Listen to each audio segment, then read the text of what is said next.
முகூர்த்த நாளை முன்னிட்டு இன்று தமிழ்நாடு முழுவதும் பத்திரப்பதிவு அலுவலகங்களில் கூடுதல் முன்பதிவு டோக்கன்கள் வழங்க அறிவுறுத்தப்பட்டுள்ளது. அதன்படி ஒரு சார் பதிவாளர் உள்ள அலுவலகங்களில் 100க்கு பதிலாக 150 முன்பதிவு டோக்கன்களும், 2 சார் பதிவாளர்கள் உள்ள அலுவலகங்களுக்கு 200க்கு பதிலாக 300 முன்பதிவு டோக்கன்களும் வழங்கப்படும் என்று அறிவிக்கப்பட்டுள்ளது. தமிழ்நாடு முதலமைச்சர் மு க ஸ்டாலினின் பிறந்த நாளை முன்னிட்டு கோவை மாவட்டம் ஆலாந்துறை அருகே ரேக்லா பந்தயம் நடைபெற்றது. ஆலாந்துறை அடுத்த நாதை கவுண்டம்பாளையத்தில் முதலமைச்சர் மு க ஸ்டாலினின் பிறந்த நாளை முன்னிட்டு நடைபெற்ற ரேக்லா பந்தயத்தில் 200க்கும் மேற்பட்ட போட்டியாளர்கள் கலந்து கொண்டனர்.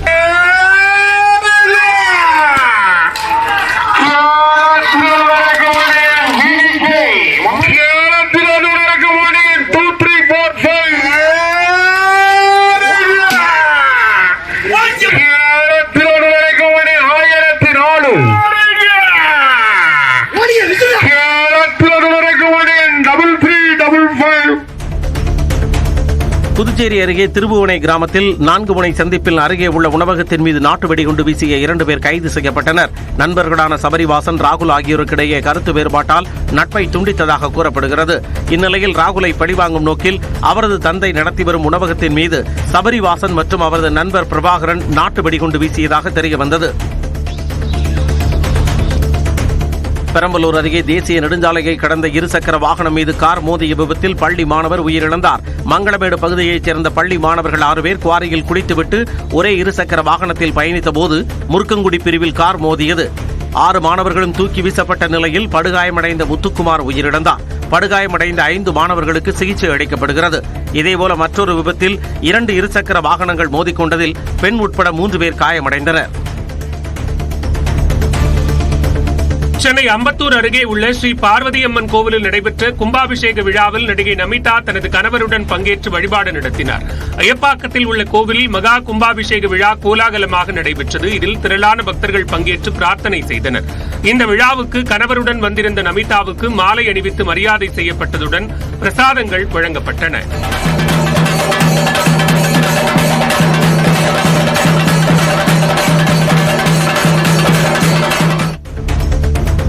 நெய்வேலியில் விவசாய பணிக்கு சென்ற பெண்களை கதண்டுகள் துரத்தி கொட்டியதால் பரபரப்பு ஏற்பட்டது. நண்டுக்குடி கிராமத்தைச் சேர்ந்த 10க்கும் மேற்பட்ட பெண்கள் நெய்வேலியில் உள்ள மத்திய எண்ணெய் சுத்திகரிப்பு பண்ணையில் உள்ள மணிலா வயலுக்கு களை எடுக்கும் பணியில் ஈடுபட்டனர். அப்போது அங்கிருந்த மரத்தில் இருந்து கரைந்த கதண்டுகள் கொட்டியதில் 3 பெண்கள் காயமடைந்து பன்ருட்டி அரசு மருத்துவமனையில் சிகிச்சை பெற்றனர். திருவண்ணாமலையில் நடைபெற்ற மாநில அளவிலான கயிறிழுக்கும் போட்டியில் 18 மாவட்டங்களைச் சேர்ந்த 500க்கும் மேற்பட்ட வீரர் வீராங்கனைகள் பங்கேற்றனர். மாவட்ட கயிறிழுக்கும் சங்கம் மற்றும் தனியார் மேல்நிலைப் பள்ளி இணைந்து இந்த போட்டியை நடத்தின. 13 வயதிற்கு உட்பட்டவர்களுக்கு 380 கிலோ, 15 வயதிற்கு உட்பட்டவர்களுக்கு 440 கிலோ, 17 வயதிற்கு உட்பட்டவர்களுக்கு 480 கிலோ எடை என பல்வேறு பிரிவுகளில் ஆண்கள் மற்றும் பெண்களுக்கு தனித்தனியே போட்டி நடத்தப்பட்டது. இதில் ஒட்டுமொத்த சாம்பியன்ஷிப் பட்டத்தை ராணிப்பேட்டை மாவட்டம் தட்டிச் சென்றது.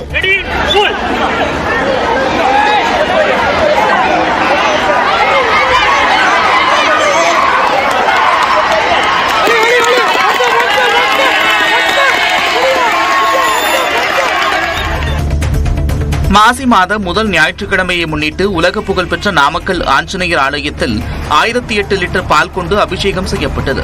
அதிகாலை நடை திறக்கப்பட்டதும் ஆஞ்சநேயருக்கு வடமாலை சாற்றப்பட்டது. அதனைத் தொடர்ந்து காலை 10:30 மணிக்கு நல்லெண்ணெய் காப்பு, பஞ்சாமிர்த அபிஷேகம் நடந்தது.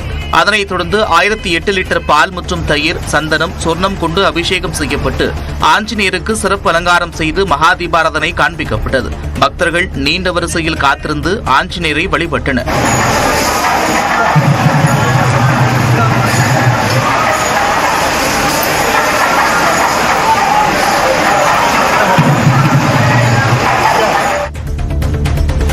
மத்திய கல்வி அமைச்சரின் ஆணவ பேச்சை தமிழ்நாடு ஆசிரியர்கள் முன்னேற்ற சங்கம் வன்மையாக கண்டிப்பதாக அதன் தலைவர் தியாகராஜன் தெரிவித்துள்ளார். சென்னை அடுத்த தாம்பரம் அருகே முடிச்சூரில் செய்தியாளர்களை சந்தித்த அவர், மத்திய அரசு கல்வி நிதியை விடுவிக்காததால் தமிழ்நாட்டில் 40 லட்சம் மாணவர்கள் பாதிக்கப்பட்டுள்ளதாகவும், கல்வி விஷயத்தில் அரசியல் செய்யாமல் உடனடியாக நிதியை விடுவிக்க வேண்டும் என்றும் கூறினார். 40 லட்சம் மாணவர்கள் ஏதாவது பாதிக்கப்பட்டிருக்காங்க. நடுவுல ஒரு பிளான் பண்ணி ஒரு 10-20 ஆண்டுகளுக்கு தொலைநோக்கு பார்வையோட பிளான் பண்ண திட்டங்கள் எல்லாம் இன்னும் வச்சுப்போம். 2160 கோடி ரூபாய் நீ உன்னோட 60% ஷேர் இல்ல. தமிழ்நாட்டில் உடல் உறுப்பு தானத்தில் தருமபுரி மாவட்டம் முன்னிலையில் உள்ளதாக தருமபுரி அரசு மருத்துவக் கல்லூரி முதல்வர் மருத்துவர் அமுதவள்ளி பெருமிதம் தெரிவித்துள்ளார். கோவை KMCH மருத்துவமனை சார்பில் தருமபுரியில் இரைப்பை, குடல், கல்லீரல் மற்றும் பித்தப்பை நோய்கள் சிகிச்சைகள் பற்றிய கருத்தரங்கு நடைபெற்றது. அதில் சிகிச்சை முறைகளில் உள்ள சவால்கள் மற்றும் மேம்பாடு குறித்து மருத்துவர்கள், அறுவை சிகிச்சை நிபுணர்கள் விவாதித்தனர்.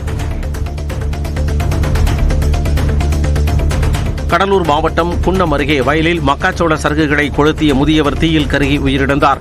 ஓகலூர் கிராமத்தைச் சேர்ந்த பரமசிவம் தனது நிலத்தில் மக்காச்சோளம் அறுவடை செய்த நிலையில் சருகுகளை தீயிட்டு கொளுத்தியுள்ளார். அப்போது பரமசிவம் தவறுதலாக வயலுக்குள் விழுந்ததில் உடல் முழுவதும் கருகி உயிரிழந்தார்.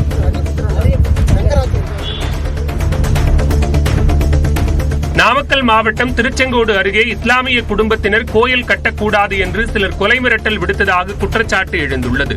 மல்லசமுத்திரம் பகுதியைச் சேர்ந்த இப்ராஹிம் என்பவர் தனது நிலத்தில் மேல்மலையனூர் அங்காளம்மன் கோவில் கட்டி வரும் நிலையில் குடமுழுக்கு நடத்த திட்டமிட்டு ஊர் மக்களுக்கு அழைப்பிதழ் வழங்கியுள்ளார்.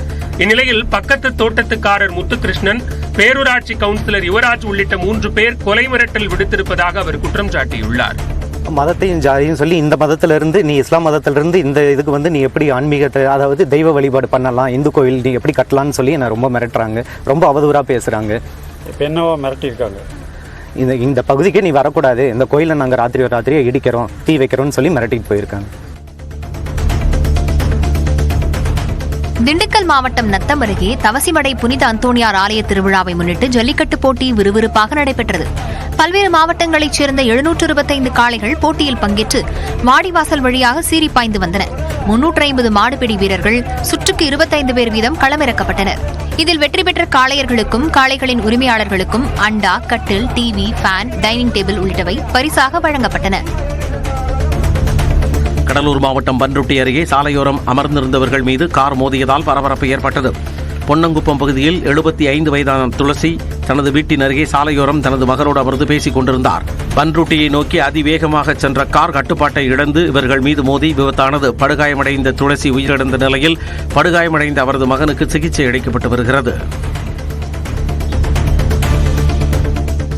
சென்னை பல்லாவரம் அருகே பெட்ரோல் பங்க் ஊழியர் மீது தாக்குதல் நடத்திய தமிழக வெற்றிக் கழக நிர்வாகியை காவல்துறையினர் தேடி வருகின்றனர். திருநீர்மலை பகுதி தாவேக்க பொருளாளரான இளங்கோ திருநீர்மலை பிரதான சாலையில் உள்ள பெட்ரோல் பங்கில் அவ்வப்போது தனது ATM கார்டை ஸ்வைப் செய்து 200-300 ரூபாய் பணம் வாங்கிச் செல்வது வழக்கம் என கூறப்படுகிறது.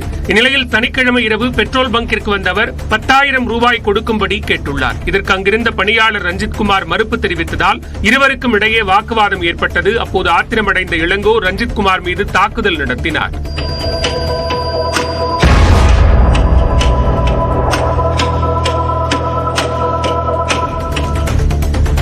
விளைச்சல் அதிகரிப்பு காரணமாக கிருஷ்ணகிரி மாவட்டம் சூளகிரி பகுதியில் கொத்தமல்லி விலை வீழ்ச்சியடைந்துள்ளது. கெலமங்கலம், பேரிகை, பாகலூர், உத்தனப்பள்ளி உள்ளிட்ட பகுதிகளில் சுமார் 5,000க்கும் மேற்பட்ட ஏக்கர்களில் கொத்தமல்லி சாகுபடி நடைபெறுகிறது. 30 முதல் 40 நாட்களில் அறுவடை செய்யக்கூடிய கொத்தமல்லி கடந்த மாதம் நல்ல மகசூல் அளித்தது. இதனால் கடந்த மாதம் ஒரு கட்டு கொத்தமல்லி 50 ரூபாய்க்கு விற்பனை செய்யப்பட்ட நிலையில் தற்போது 10 ரூபாய்க்கு விற்பனையாகிறது. இது விவசாயிகளிடையே வேதனையை ஏற்படுத்தியுள்ளது.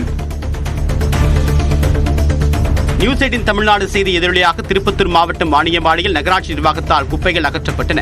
வாணியம்பாடியில் தொடர்ந்து எரிக்கப்படக்கூடிய குப்பைகளால் உடல் உபாதைகள் ஏற்படுவதாக மக்கள் வேதனை தெரிவித்ததை நியூஸ் 18 தமிழ்நாடு செய்தியாக வெளியிட்டிருந்தது. இதன் எதிரொலியாக குப்பைகள் அகற்றப்பட்டதுடன் குப்பைகளை கொட்டக்கூடாது என்ற எச்சரிக்கை பலகையும் வைக்கப்பட்டுள்ளது. குப்பையை கொட்டினாலும் எரித்தாலும் காவல்துறை மூலமாக நடவடிக்கை எடுக்கப்படும் என்று அந்த பகுதியில் பேனர் வைக்கப்பட்டுள்ளது. நாகப்பட்டினம் வேளாங்கண்ணியில் வார விடுமுறையொட்டி சுற்றுலா பயணிகளின் எண்ணிக்கை அதிகரித்து காணப்பட்டது. பழைய மாதா ஆலயம், விண்மீன் ஆலயம், நடுத்திட்டு கடைவீதி உள்ளிட்ட பகுதிகளை சுற்றி பார்த்த சுற்றுலா பயணிகள் கடும் வெயிலையும் பொருட்படுத்தாமல் கடலில் உற்சாக குளியல் போட்டு மகிழ்ந்தனர். யமுனை நதியை தூய்மை செய்யும் பணிகள் தொடங்கியதாக டெல்லி துணைநிலை ஆளுநர் மாளிகை அறிவித்துள்ளது. புனித தீர்த்தமாக கருதப்படும் யமுனை நதியை சுத்தம் செய்ய தொடர்ந்து பல்லாயிரம் கோடி ரூபாயை டெல்லி அரசு செலவிட்டு வருகிறது. எனினும் நதியின் நிலைமை மோசமாகி வருகிறது. இந்நிலையில் 4 படிநிலைகளில் குப்பைகளை அகற்றி நதியை சுத்தம் செய்ய திட்டமிட்டுள்ளதாகவும் 3 ஆண்டுகளில் முழுமையாக சுத்தம் செய்ய முடிவெடுத்துள்ளதாகவும் ஆளுநர் மாளிகை தெரிவித்துள்ளது. அதனைத் தொடர்ந்து நதியை தொடர்ந்து கண்காணிக்கவும் திட்டமிடப்பட்டுள்ளது.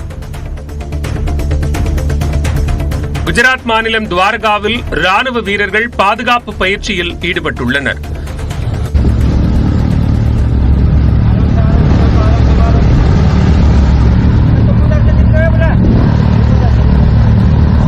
தல்தல் ரக்ஷா 2025 என்ற பெயரில் மேற்கு கடற்கரையை பாதுகாக்கும் வகையில் ராணுவ வீரர்கள் பயிற்சியில் ஈடுபட்டுள்ளனர். ஆயுதங்களை கையில் ஏந்தி கண்காணித்தபடி கரையில் நடந்து சென்ற வீரர்கள் கடற்படை படகில் ஏறி கடலிலும் பயணித்தனர். இஸ்ரேல் அமாஸ் இடையே போர் நிறுத்த ஒப்பந்தம் அமலில் இருக்கும் சூழலில் தெற்கு காசாவின் ஜபாலியா நகரில் கட்டிடங்கள் சீர்குலைந்திருக்கும் ட்ரோன் காட்சிகள் வெளியாகியுள்ளன.